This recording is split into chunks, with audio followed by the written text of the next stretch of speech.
Hello and welcome back to Physio for Me. Today I'm with lovely Sue from Mum2Mum Coaching. I've had great pleasure of working with Sue in the past, and I know quite a few of you will be going to work after finishing my classes, after your mat leave finishes or your career breaks, and I thought this would be a great opportunity for me to introduce Sue. Sue does some amazing work with my clients, so I've managed to pinch her to get some top tips and advice that she can share with us, hopefully. Hopefully maybe it might be someone you want to contact in the future. So thank you so much, Sue, for coming. It's a pleasure. Thank you. Let's kick off. Would you have top, say, 3 tips or advice for my clients who are currently on mat leave?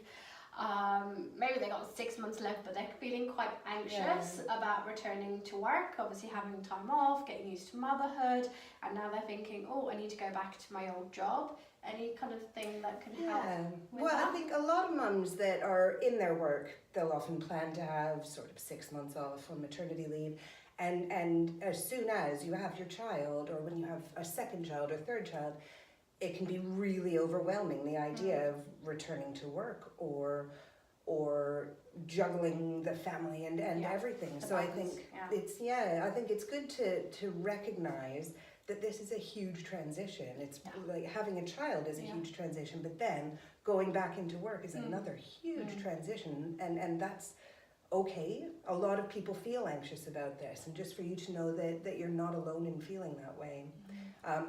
The second thing is to ask for help and not feel ashamed or upset or like you're letting anybody down by asking for help.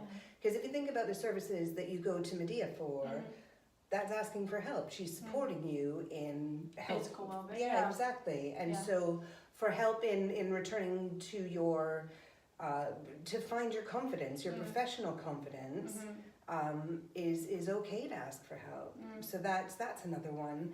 And then third, just to know that it's not impossible. So while it does seem daunting, the idea of going back to work, finding your confidence, losing the anxiety, working out the juggle that you're going to have. Balance, it's not impossible, but it does take some forward planning. So my advice would be to take some time for you to find a way of balancing that juggle before you're there, because I mean it's sort of like throwing everything up in the air, and you'll deal with it when you get there, but if you can plan for it as best you can, it's going to benefit you immensely. And obviously there's the kit days as well, keep in touch 100%, days, which is worth kind of asking. HR, imagine, would be the person to contact. So they're days you can kind of go into work, just even a few hours, and just find out what's going on. I remember I did that. I just started, I think maybe 2 months before I was due back. I went to the monthly team meeting for both the last 2 months, just so I kind of got a bit of a gist of what was going on. So it's not a shock at that first meeting when you're like, I really don't know who any of these people are anymore, or what the project is, or what a focus is. Completely, but it's also ridiculous the amount of confidence that just gets lost professionally as soon as you have a baby, because all of a sudden that's your main focus, where you become an expert in how to do everything about this child, but then it's as if your professional knowledge it just has left, and the idea of going back to that when you haven't done it or spoken with anybody in a professional capacity, it can be really nervy, but it's not impossible to do it. But I think, if you can recognize that is going to be a bit nervy, and to talk to other mum friends and realize that you're not alone there, that's a really big deal. And I think also just remembering that there's going to be so many skills that you've picked up in these last few months once you become a new mum, or even becoming a second mum. I definitely remember that being a big jump. And the skills, negotiation, all these other skills that you probably have refined and possibly even developed that you didn't have before. So you're taking that back, you're taking more back in a different sense. I completely agree, Great.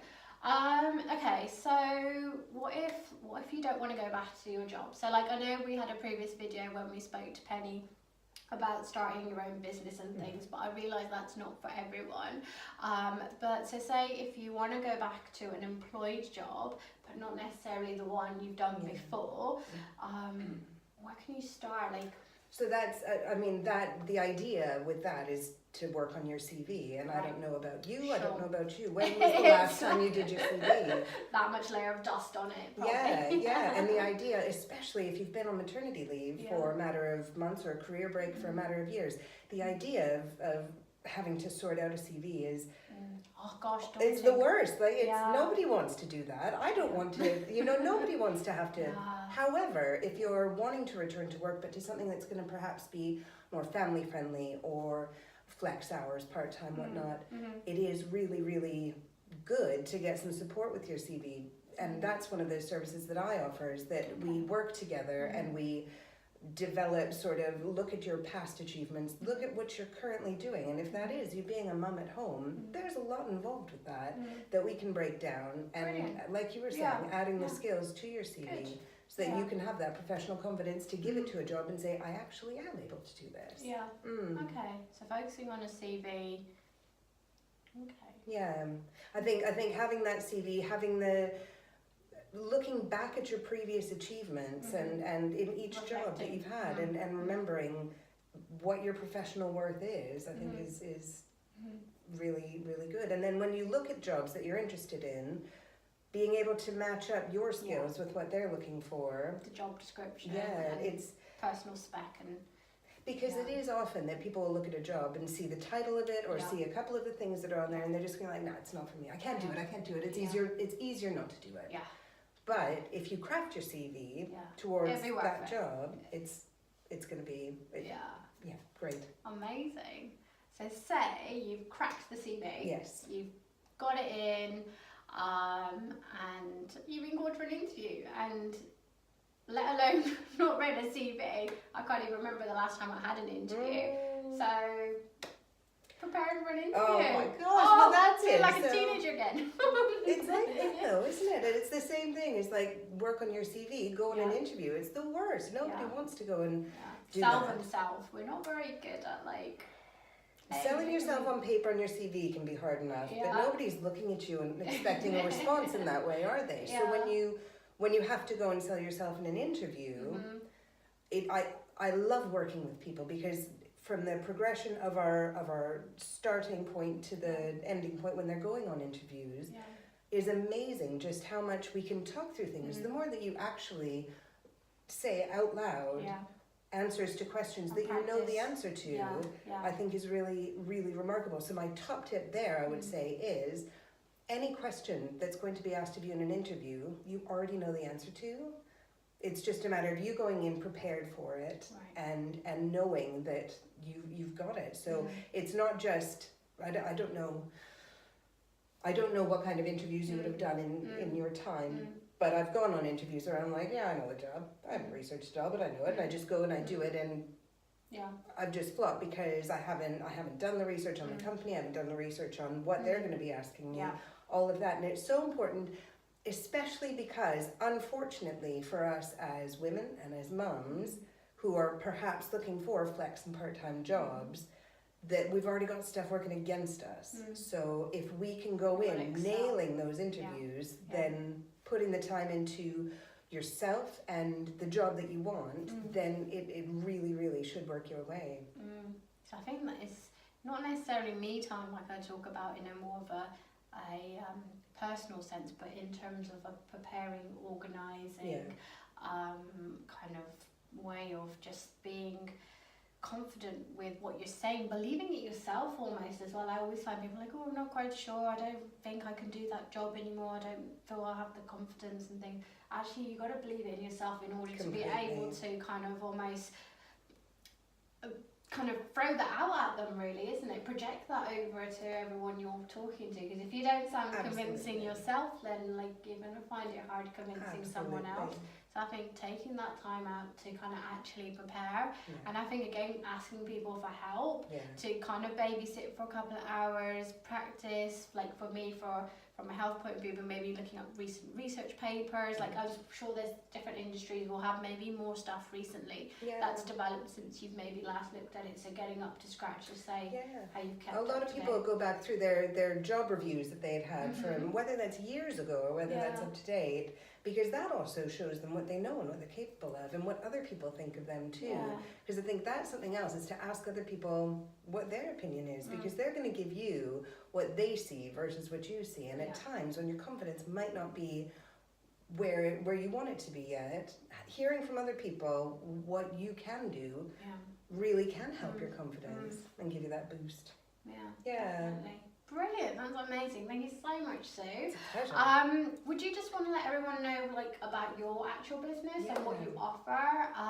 And obviously I will link Sue's details in the comments below, so you can contact her directly, and I'll link a post up the top linking to Penny's regarding if you want to set up your own business.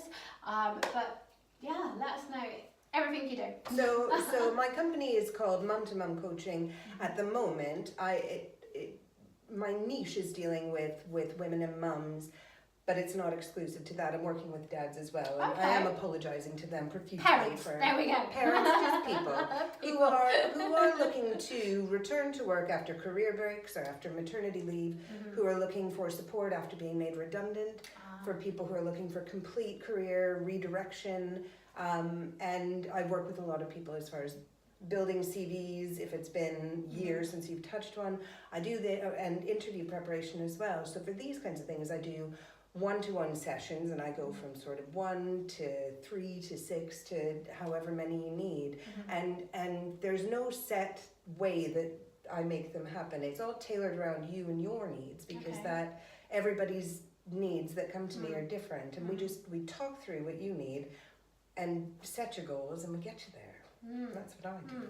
But that's good, because like some people might just literally want to start a CV from scratch. Some people just want someone to look over it, and I'm kind of like just check it looks completely. Okay.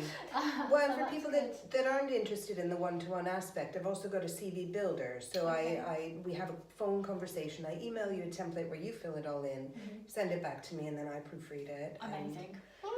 So it's I'm as much support as I can give you, because what my passion truly is to see people, women and mothers in particular, but people just get to their goals, set their goals and get there. I'm stumbling over myself because I'm so passionate about it. That's amazing. No, but that's good. I think the first thing is just deciding you go back to the same job or a different job, or you're starting a business, what you actually want to do. And then I think second thing, pop your hand up and get help to get there. And then let people do their magic. That's it. Yeah, go get that job. Yeah, Love we got it. this. Yeah, we totally got this. We got this. Thank you so much, Sue, for taking the Pleasure. time to come and see us. As I said, Sue's details will be all down below. And if you come to my classes and you just want to catch up and just talk about anything that we've mentioned in the video, or want me to get you in touch directly with Sue, Sue's very local to us, but also can offer a kind of online Skypey, Facebook Live kind of interaction if you juggling a few things. We totally get it as mums 100%. ourselves. So yeah, do let me know and we can sort that out. But thanks for tuning in for now, and I'll see you soon. Bye.